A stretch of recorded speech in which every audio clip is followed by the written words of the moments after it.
ഇതിക്ക് വേണ്ട ingredients cornflour, ചുവന്ന മുളക്, അരച്ച മസാലയാണ്. ഇതിൽ കരിവേപ്പിൻ്റെ ഇല ഉണ്ട്, പിന്നെ ഗരം മസാല ഉണ്ട്, ഒക്കെ കൂടി കൂട്ടിങ്ങാണ്ട് അരച്ചതാണ്. നല്ല ജീരകവും വലിയ ജീരകമൊക്കെ കുറേശ്ശെ ഇട്ടിരുന്നു. പിന്നെ ഇഞ്ചി വെളുത്തുള്ളി പേസ്റ്റ്, മഞ്ഞൾപ്പൊടി, ഉപ്പ് പാകത്തിന്, പിന്നെ കുരുമുളകും പൊടി. ചിക്കൻ ആദ്യം ഞാൻ നല്ല ഒന്ന് കഴുകി വൃത്തിയാക്കി എടുക്കട്ടെ.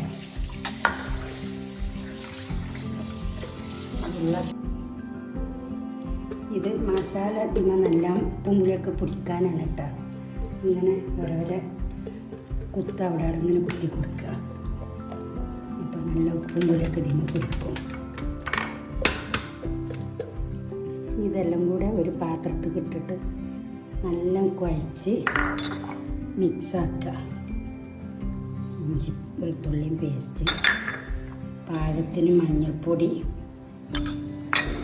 കുരുമുളകും പൊടി,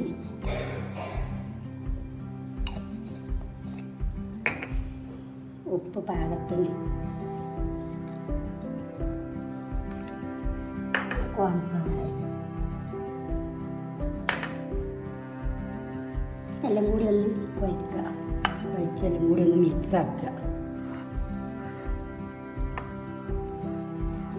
ഇതിക്ക് ചെറിയൊരു പുളിക്ക് ആവശ്യമായിട്ട് ഒരു ചെറുനാരങ്ങൻ്റെ പകുതി എടുത്തുകൊണ്ട് പിയ്യുക. അത് ഇതിക്ക് തന്നെ നല്ല പിഴിഞ്ഞ് ചേർക്കുക. എന്നിട്ട് ഒന്നും കൂടെ എല്ലാം മിക്സാക്കി കൊടുക്കുക. ഈ തേങ്ങ വെച്ച ചിക്കനൊക്കെ നല്ല തേച്ച് പിടിപ്പിക്കുക.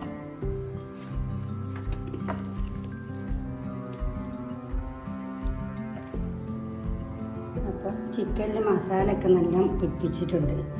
ഇനി ഒരു 15 മിനിറ്റ് റെസ്റ്റ് ചെയ്യാൻ വെക്കുക. ഉപ്പും പുളിയൊക്കെ പിടിക്കട്ടെ. ഇതിലിരിക്കട്ടെ ഒരു 15 മിനിറ്റ് ഉപ്പും പുളിയൊക്കെ പിടിക്കട്ടെ. അതിലിരുന്നിട്ട് നമ്മളെ ചിക്കന് നല്ല മസാലയൊക്കെ പിടിച്ചേക്കുക. അപ്പം അത് ചട്ടി വെച്ചുകൊണ്ട് അതിക്ക് ഓയിൽ വെച്ചിട്ട് അപ്പോൾ നമ്മളെ ചിക്കന് എടുത്ത് എണ്ണ ചൂടായിട്ട് കുറച്ച് കരിവേപ്പിൻ്റെ ഇല ഇടണം. അപ്പോൾ ആദ്യം കുറച്ച് വേപ്പിൻ്റെ ഇല ഇടട്ടെ. എണ്ണ എല്ലാം ചൂടായിട്ട്